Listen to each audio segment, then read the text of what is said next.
नमस्कार दोस्तों। आज बात करूंगा क्या आईटीआर यू के अंदर फॉरेन एसेट्स और इनकम को डिक्लेयर कर सकते हैं। जैसा कि आप सभी जानते हैं 31 दिसंबर लास्ट डेट थी और डिपार्टमेंट ने बहुत सारे लोगों को मैसेज भी दिया था जिसकी फॉरेन एसेट्स एंड इनकम है, उसको बोला था कि भाई अब 31 दिसंबर की जो ड्यू डेट है उसमें आप ओरिजिनल देखो आईटीआर के अंदर अपनी फॉरेन एसेट और इनकम को डिक्लेयर कर सकते हैं। तो ओरिजिनली फर्स्ट टाइम जो ड्यू डेट होती है एक तो उसमें डिक्लेयर कर सकते हो, दूसरा रिवाइज रिटर्न में कर सकते हो। तो अलग अलग ड्यू डेट्स होती है। पहली ड्यू डेट होती है 31 जुलाई वाली, ठीक है, वो ओरिजिनल रिटर्न की ड्यू डेट होती है।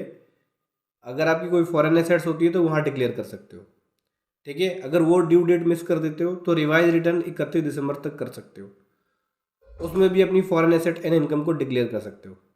तो जिन लोगों ने डिक्लेयर नहीं किया था इस बार डिपार्टमेंट ने सबको मैसेज भेजा है और 31 दिसंबर तक बहुत सारे लोगों ने डिक्लेयर कर दिया। कुछ लोग डिक्लेयर नहीं कर पाए लैक ऑफ नॉलेज की वजह से, ठीक है, या उनको पता नहीं था या टाइम नहीं मिल पाया। तो अभी सॉल्यूशन क्या है? क्या आईटीआर यू में सेक्शन 139(8)(a) के अंदर जो रिटर्न जाती है अपडेटेड रिटर्न, उसमें हम अपनी फॉरेन एसेट्स और इनकम को डिक्लेयर कर सकते हैं। चलिए समझते हैं इसका लीगल बेस समझ लेना। 139(8)(a) एक रिटर्न जो होती है अपडेटेड रिटर्न होती है। इसके अंदर एडिशनल टैक्स की पेमेंट होती है और पेनल्टी भी लगती है 25%, 50% टाइम पीरियड के अकॉर्डिंग लगती है। अब और 4 साल की रिटर्न आप फाइल कर सकते हो अपडेटेड में, ठीक है। अब बात करें फॉरेन एसेट और इनकम, जो कि वेरी इंपॉर्टेंट टॉपिक है समझना कि आप दिखा सकते हो फॉरेन एसेट और फॉरेन इनकम को या नहीं दिखा सकते हो, समझते हैं। लेकिन उससे पहले बताना चाहूँगा जो भी भाई बंधु मेरे चैनल पे पहली बार इस वीडियो को पहली बार देख रहे हैं, जिन्होंने अभी तक सब्सक्राइब नहीं किया, सब्सक्राइब कर लीजिए, साथ ही साथ बेल आइकन पे भी क्लिक कर लीजिए ताकि इस तरह का कंटेंट आपको मिलता रहे। सो दोस्तों देखो, सबसे पहले मैं आपको बता दूं अपडेटेड रिटर्न कौन से केस में फाइल नहीं की जा सकती। अगर आपका कोई सर्च या सर्वे है सेक्शन 132 के अंदर, 133(a) के अंदर तो नहीं कर सकते। कोई इंफॉर्मेशन फैक्ट आरएस से या डीटीएए से रिसीव हुआ है तो नहीं कर सकते, ये फॉरेन एसेट से रिलेटेड ही है। कोई इन्फॉर्मेशन रिसीव हो गया, आपको मैसेज दे दिया या इंटीमेशन दे दिया, डिपार्टमेंट से कोई नोटिस आ गया या मेल आ गया कि भाई आपकी वहाँ पे ये एसेट्स वगैरह है, तो उस केस में आप रिस्ट्रिक्शंस होता है और कंडीशंस होती है कि इस तरह के सर्च या सर्वे के अंदर आप नहीं कर सकते। हालांकि लॉ के अंदर 132, 133 ए के 132, 133 ए के बारे में बताया गया है। लोगों के जो मैसेज आ रहे हैं वो इसी के अंदर, इसी की वजह से बहुत सारे लोगों को मैसेज आ रहे हैं, ठीक है। ये जो रूल है ये मैंने अपनी पुरानी वीडियो में बताया था। ये एक स्टैंडर्ड होता है जो फॉरेन एसेट एंड इनकम को कंट्रोल करता है कि कब रिपोर्टिंग करनी है कब रिपोर्टिंग नहीं करनी है, ठीक है। इसके अलावा अगर कोई आपकी असेसमेंट चल रही है, ठीक है, कोई प्रोसीडिंग इनिशिएट है, जैसे कि 132, 133, 144, 142 में भी केस सेलेक्टेड है। कई लोगों ने, मैंने बता दूं आपको कि कई लोगों का अभी असेसमेंट जो चल रहा था फेसलेस वाला 142 का, वो उसके अंदर अपडेटेड आईटीआर कर रहे थे तो उनकी आईटीआर ही इनवैलिड हो रही थी। इनवैलिड क्यों हो रही थी? क्योंकि आईटीआर यू की कंडीशंस है कि अगर आपको कोई असेसमेंट चल रहा है, री असेसमेंट चल रहा है, तो उस केस में आप आईटीआर यू फाइल नहीं कर सकते। तो उस केस में क्या होता था, उनकी आईटीआर यू को इनवैलिड कर देते। ऐसे ही अगर फॉरेन एसेट्स या इनकम आप नहीं दिखा पाए और आपके अगेंस्ट में कोई डिपार्टमेंट के साइड से कुछ इनिशिएटिव लिया जा रहा है या कुछ स्टेप्स ले रहे हैं, तो उस केस में आईटीआर यू को वो इनवैलिड कर सकते हैं विद प्रॉपर रीजन कि भाई हमें इन्फॉर्मेशन रिसीव हुआ और इसके बेसिस पे आपने आईटीआर यू किया, तो इनवैलिड कर सकते हैं। दूसरा, रिफंड नहीं बढ़ा सकते, टैक्स की लायबिलिटी को घटा नहीं सकते इसका, और इंक्रीज नहीं कर सकते लॉस। इसीलिए आप इस केस में आप आईटीआर यू नहीं कर सकते। अब हम बात करें कि 139(8)(a) में अगर मैं अपनी फॉरेन एसेट और इनकम को दिखा रहा हूँ, नोटिस आने से पहले अगर मैंने देखिए नोटिस आने से पहले आप इसके अंदर दिखा सकते हो 139(8)(a) अपडेटेड आईटीआर के अंदर। लेकिन इसके ऊपर इनकम टैक्स के द्वारा कोई भी एडवाइजरी, एफएक्यू या गाइडलाइंस नहीं है कि अपडेटेड आईटीआर में दिखाओ। इनकम टैक्स डिपार्टमेंट हमेशा शुरू से बोलती आ रही है रिवाइज आईटीआर में कर लो। आईटीआर यू का उन्होंने कोई भी गाइडलाइंस, एफएक्यू नहीं दिया है, ठीक है। आगे बात करें, अब क्या इसके ऊपर जो ब्लैक मनी एक्ट के जो प्रोविजंस हैं उसके अकॉर्डिंग जो 10 लाख की पेनल्टी है non disclosure of foreign asset और फॉरेन इनकम की, क्या वो पेनल्टी एप्लीकेबल होगी?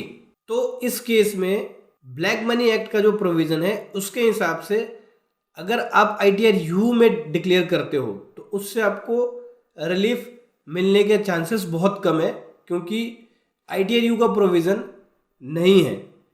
अगर फॉरेन एसेट और फॉरेन इनकम आप डिस्क्लोज नहीं करते हो, उसके रूल है कि कब कब डिस्क्लोज करना होता है। फर्स्ट टाइम ओरिजिनल ITR में, सेकेंड टाइम रिवाइज ITR में कर सकते हो आप, ठीक है। या फिर 148 का नोटिस आ गया, उस समय भी आप कर सकते हो फॉरेन एसेट और फॉरेन इनकम को declare. Continuation of delay apply किया है सेक्शन 119 के अंदर, उस केस में भी कर सकते हो आप। लेकिन ITR यू के ऊपर कोई भी CBDT के द्वारा गाइडलाइंस या FAQ या कोई भी इंस्ट्रक्शन नहीं है, ठीक है।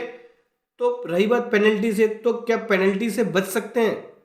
और पेनल्टी से बच नहीं सकते तो क्या फ़ायदा करके ITR यू? तो देखो, पेनल्टी से बचने का कोई भी प्रोविज़न नहीं है अगर ड्यू डेट पे फाइल नहीं किया आपने तो। ब्लैक मनी एक्ट में ITR यू के अंदर किया तो कोई भी प्रोविज़न नहीं है।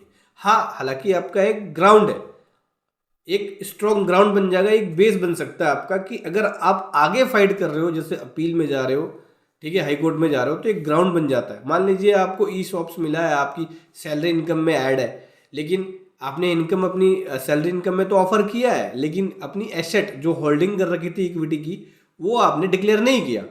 तो उस केस में एक ग्राउंड हो जाता है कि इनकम तो पहले से ऑफर है मेरी फॉरेन वाली, बट एसेट डिक्लेयर नहीं कर पाया, ठीक है, और ITR यू के जरिए मैंने डिक्लेयर कर दिया। तो वो एक अपील का पार्ट हो गया, ये एक लीगल पार्ट हो गया।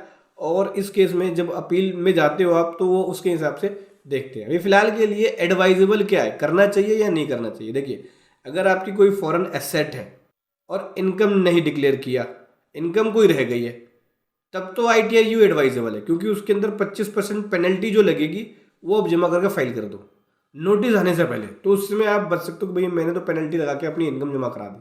दूसरा, आपकी केवल FA है, फॉरेन एसेट्स है, तो भी ITR यू एडवाइजेबल है।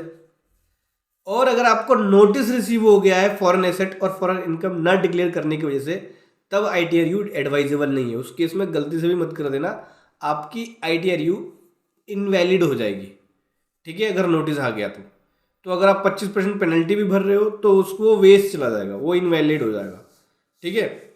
और अगर कोई इन्फो रिसीव हो गया FAT-CA से या CRS से, जो कि मैंने बताया था फॉरेन एसेट और इनकम को रेगुलेट करता है, उसके स्टैंडर्ड को बना रखा है गवर्नमेंट ने कि इसके हिसाब से अगर कोई इन्फो रिसीव हो रहा है तो उसके बेसिस पे डिपार्टमेंट मैसेज भेजती है। उस केस में अगर आप कर रहे हो तो वो रिस्की होता है, एक थोड़ा रिस्की होगा, एडवाइजेबल तो नहीं है, रिस्की होगा। रिस्की का मतलब सुन लो कि आपको बेट लेना होगा एक तरह से कि अगर ठीक है हमने फाइल डिक्लेयर कर दिया, डिपार्टमेंट ने नहीं देखा तो कोई दिक्कत नहीं है, अगर देख लिया तो उस केस में हो सकता है कि डिपार्टमेंट उसको इनवैलिड कर दे। और अगर आपकी कोई स्मॉल डिविडेंड है, छोटा सा डिविडेंड अमाउंट है जो मिस हो गया, फॉरेन एसेट्स या फॉरेन इनकम से रिलेटेड है, तो उसको भी आप दिखा सकते हो। उस केस में भी ITR यू रिकमेंडेबल है, उस केस में भी एडवाइजेबल है कि आप ITR यू कर सकते हो। लेकिन ITR यू करके जो पेनल्टी लगने वाली है black money act 10 lakh rupees की, उसको प्रोटेक्ट नहीं कर सकती है। ये कहा नहीं जा सकता कि ITR यू फाइल करके आप पेनल्टी से बच सकते हो। रिस्क होगा, ये डिपार्टमेंट की प्रोसीडिंग के ऊपर डिपेंड करेगा। और अगर आप प्रॉपर तरीके से फाइल कर देते हो और अगर आप उससे रिलीफ चाहिए होगा, आपको मान लीजिए फ्यूचर में पेनल्टी लगा दी, तो उस केस में आपको अपील में जाना पड़ सकता है, ठीक है। तो समझ गए, ITR यू फाइल कर सकते हैं या नहीं कर सकते। वीडियो कैसे लगी ज़रूर बताएं। Thank you so much. जय हिंद, वंदे।